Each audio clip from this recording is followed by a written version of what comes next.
We'll have a brand new show tonight with glitz and glam on the marquee. Perhaps a Tony nominee. Stars beam brightly, see them glow. Sell out nightly, SRO. It's time to applaud the Broadway beat.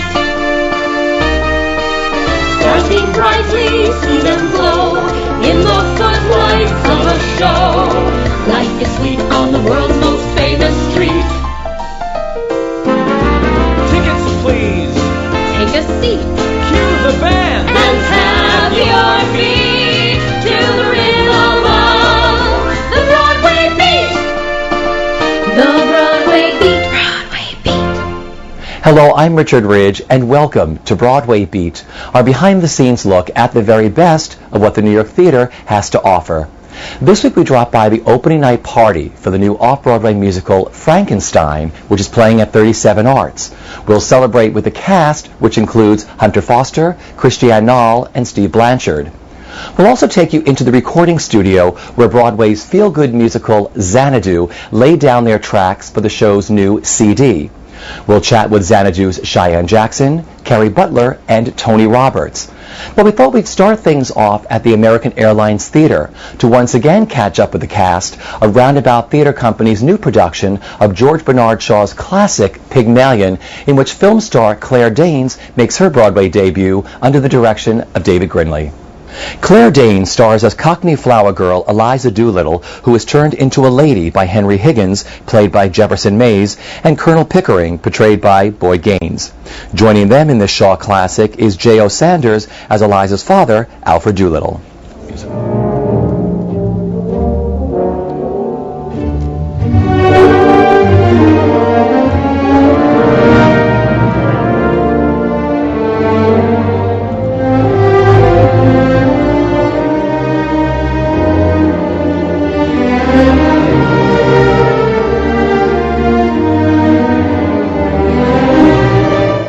What's fascinating is you've got a woman who, who's spirited from the off, and you see that, but she just hasn't the circumstances to fulfill her potential. Then those circumstances are offered to her, but she's in the thrall of Svengali. She's taken out of the street and made into a duchess, but she doesn't have the resources of a duchess. So what's she to do if she were to try and emancipate herself from these men? She's dependent on them. Unfortunately, she finds a solution at the end, but that struggle to define herself and create herself is a struggle that, is the same for many women still, and men as well. It's very fascinating how, for me, the end of the show, when there are real arguments at play, how the audience are really listening, because, as you say, those arguments still matter, they're still present, and they still resonate.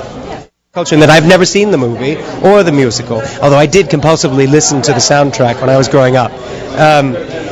So I started out this undertaking in a state of blissful ignorance, and I'd like to think that the Higgins that we've created is very close to what Shaw thought. He's described in the stage directions as being a great baby who's interested in everything, and cries out in righteous indignation one moment, and then sort of whinily coaxes people in the next moment. So there is a Peter Pan element to him, a little boy that's never grown up.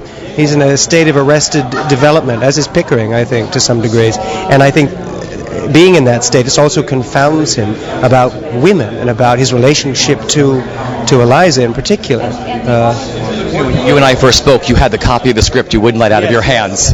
When were you able to give it up? When was it? Yes. Well, yeah. When I still have it, upstairs. But I don't have it on stage with me, although sometimes I do. I mean, in Journey's End, I had the script with me off stage, right in my hand, and I would read it, as the play was going under. I'm a sick man. No, you're not. She amazing. I think she finds it very taxing to be bringing up Henry, don't you? I mean, she's still having a lot of work ahead of her, and because he is abrasive, opinionated, impatient, and that's what makes him delicious. He's pure Shaw.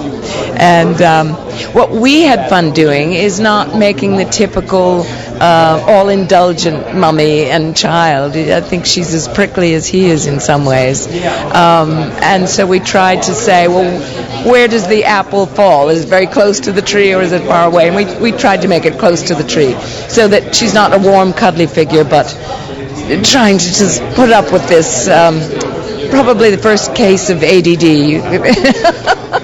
What is life but a series of inspired follies? Now, the difficulty is to find them to do. Never lose a chance. It doesn't come every day. I shall make a duchess of this draggle-tailed gutter snake. Oh! Yes! In 6 months. In 3, if she has a good ear and a quick tongue, I'll take her anywhere and pass her off as anything. We'll start today. Now, this moment. Take her away and clean her, Mrs. Pierce. Monkey brand, if it won't come off any other way. Is there a good fire in the kitchen? Yes. Well, take all her clothes off and burn them. Ring up Whiteley as somebody for new ones. Wrap her up in brown paper till they come. You know, gentlemen, you're not. Talk of such things. I'm a good girl, I am, and I know what the like of you are. We want none of your listen grove prudery here, young woman. You've got to learn to behave like a duchess. Take her away, Mrs. Pierce. If she gives you any trouble, wallop her. No! She's pretty amazing, isn't she? I think another name for her would be Mrs. Fierce. But fierce in a good way. Fierce as she's concerned about Henry Higgins, I think, just as she's concerned about Eliza. And so she stands up for them both on their behalf, and she doesn't want them to get into any kind of trouble with each other. It's wonderful. It's an athletic experience because you get out and you just start running and you don't leave the stage until you finish that race. And I do it once in each act. You know, I come on and it's sort of like ready, set, go. All right, let me tell you a couple of things, Governor. This is what I'm thinking. Now, and you're thinking at the front end, as we say, talked about in rehearsal, front foot acting, where you're very much on the forefront of your thoughts all the time. These are very smart people that Shaw writes in all of his plays, but interestingly, he makes, in a way, the smartest guy on the stage is the least educated. And Shaw likes to do that. Or he'll give the smartest things to the most conservative guy on stage who doesn't share his opinions at all, as Shaw's opinions. And he sort of challenges his own thinking, you know. It's just a pleasure. It's a pleasure to get inside this stuff. I've made it my own and continue to find more details. And you start running and don't stop. Eliza, you're to live here for the next 6 months, learning how to speak beautifully like a lady in a florist's shop. If you're good and do whatever you're told, you shall sleep in a proper bedroom and have lots to eat and money to buy chocolates and take rides in taxis. If you're naughty and idle, you will sleep in the back kitchen among the black beetles and be walloped by Mrs. Pierce with a broomstick. Now, at the end of 6 months, you shall go to Buckingham Palace in a carriage, beautifully dressed. If the king finds out you're not a lady, you will be taken by the police to the Tower of London, where your head will be cut off as a warning to other presumptuous flower girls. Now, if you're not found out, you shall have a present of 7 and 6pence to start life with as a lady in a shop. If you refuse this offer, you will be a most ungrateful and wicked girl, and the angels will weep for you. Oh, well, you know, it's funny. He's a guy who I think kind of straddles two worlds in ways, because he's very old school in terms of a kind of formality and need of charm and manners and courtesy are very high important. And it tends to be on the socially conservative side, but yet he's attracted to this guy Higgins, who is, you know, a lout, really, who is, you know, has no manners whatsoever. But and I think it's, you know, think that's why they're attracted to each other. The sort of opposite sides of the same coin attract. But he's very modern in the sense of he is probably the most accepting of this girl from the streets. The classes he's willing, and I'd had a long conversation with David Grindley, the director, and we really felt that it was his experience in India that, having been around, an incredibly hierarchical society, and yet all these incredibly poor, and hideously poor people that he would have seen, different lifestyles and a little out of body. It was very overwhelming and thrilling, and I just kept reminding myself to breathe and return to what I knew and the text and the obvious, and look Jefferson in the eye and remain grounded. But it was a great joy. Yeah. You and I spoke during the rehearsal process, and so much has happened since then. The audience has been put into the mix. Talk about the surprising challenges of playing this role, because your accents have to change and working on your voice. What's that been like for you? Well, the accents, that was a painstaking process for a while, and it was a bit like patting my head and rubbing my belly, and doing two opposing things at once. But then the muscles took over, and they started to memorize that information, and I stopped having to think so furiously about what I was doing, and just let it happen. It's a technically demanding role for sure, but I like that meticulous work, and hopefully I've gotten to the point now where I can sort of abandon all of that and explore the internal life a little bit more. And sharing the stage with Jefferson Mays.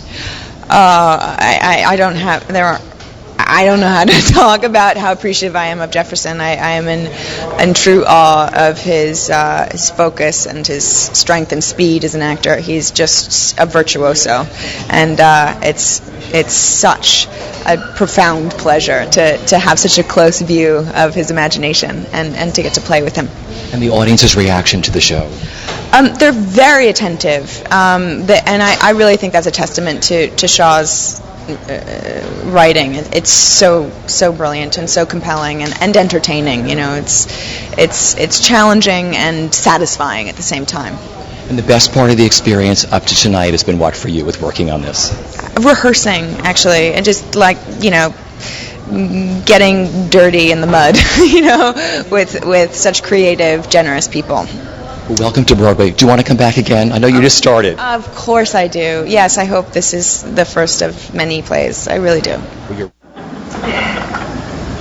So pleased to have met you. Goodbye. Goodbye. Goodbye, Colonel Pickering. Goodbye, Miss Doolittle. Goodbye. Are you walking across the park, Miss Doolittle? Walk? Not bloody likely. I'm going in a taxi. Broadway's feel-good musical Xanadu, which has been called Heaven on Wheels, skated into the studio to record the show's original cast recording. Cheyenne Jackson, Kerry Butler, Tony Roberts and company can be heard on the eagerly awaited new CD, which will arrive in stores somewhere around January 8th, 2008, but will be available at the Helen Hayes Theater, where the show is playing, the Xanadu website, and at the PS Classics website, which recorded the CD sometime in early December. Here's a look at Xanadu at their recording. It's ringing! She walks in, and I'm suddenly a hero. I'm taken in, my hopes begin to rise.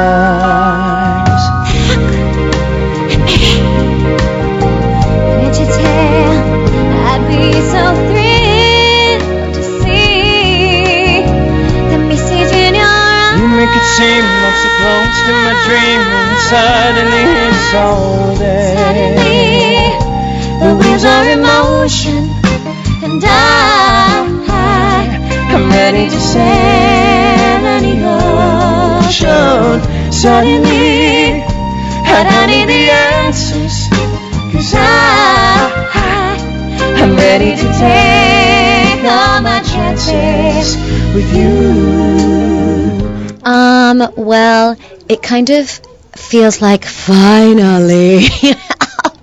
You know, it just, we're like so relieved that we're doing it, and you know, it's nice. It's not like crazy. We're going at like a good pace, and so it's relaxing. I think everybody's just so happy that we're finally doing it.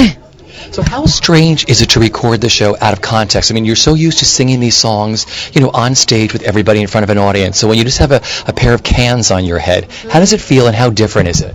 Well, I already forgot my words, so I had to ask for a book because, you know, like you're cutting out the scenes and stuff. And so I during what song was it? I think it might have been Magic, actually. I look over at Eric like, fear, covering my face like I have no idea what comes next. And so then they stopped and got me the book, and so now I'm looking at that. But yeah, it's strange because also, you know, so much of our show has fun with the music, and I'm trying to throw in little things here and there, but I don't know whether they'll read on the recording. So, you know, without a lot of scenes, you don't get that. The show's really, really funny, but, you know, because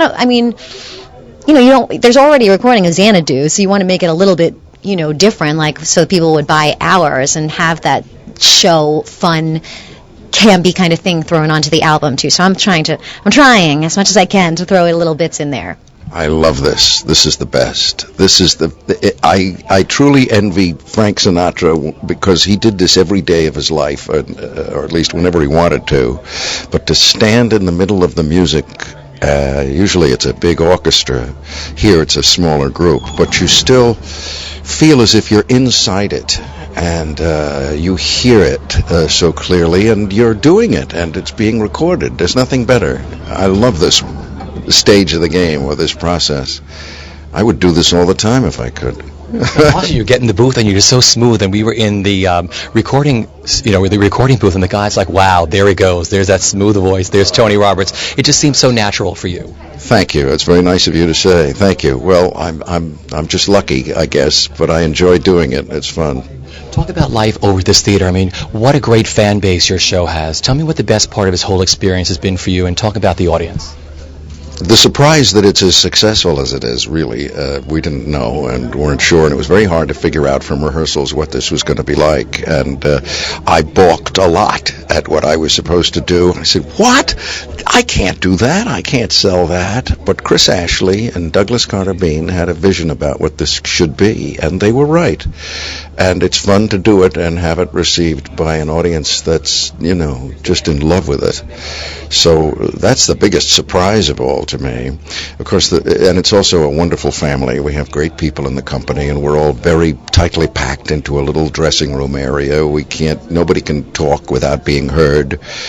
And it's 10 people who laugh a lot and have a great time, and we get energized by the audience, and it's a fun gig.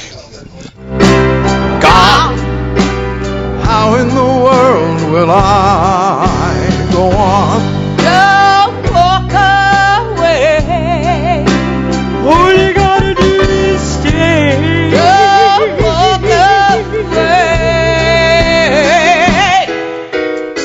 I mean, it's every single day. That's why we do what we do. I mean, the Xanadu, people love it so much. And when I'm tired and, you know, when I'm just like, oh man, I don't know if I can do this today, you get out there and it just lifts you up. It's so fun. It's 90 minutes.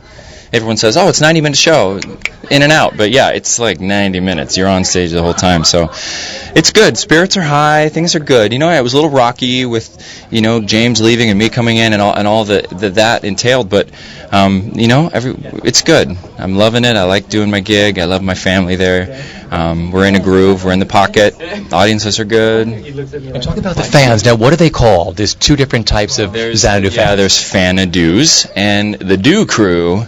And they're awesome. They're led by Brian and this guy named Wonder Robbie and a couple other guys. And they're just, you know, we just love to have them there. They're on stage and they give us energy. And they, this is the kind of show that needs people like that. So I love when they're there. I think it's great. Now that you're open and running, what's been the best part of this experience for you? Oh man, the best part? I think just being in, it's like the little show that could. Everybody thought it was, you know, everyone shitty and just, oh God, everybody was kind of waiting for it to fail. And I think just the story from starting, just this rocky, weird opening, and now it's just, you know, we've kind of proven everybody wrong. And so that is the best thing. It feels like, yeah, you know. Don't walk away. Don't say goodbye. Don't turn around. Don't let it die. When shadows fall, when day is done, all through the night, all of my life. A few weeks ago, we dropped by 37 Arts to give you a sneak peek at the new off-Broadway musical Frankenstein, which is based on Mary Shelley's renowned novel. With music by Mark Barron, book and lyrics by Jeffrey Jackson, and direction by Bill Fennelly, Frankenstein stars Hunter Foster as Victor Frankenstein, Christiane Nall as his love interest Elizabeth, and Steve Blanchard as the Creature. We caught up with all of them at their opening night celebration. Darkness is done, a new day has come, the start of a new revelation. Here in this place, here in this time, the birth of man's salvation.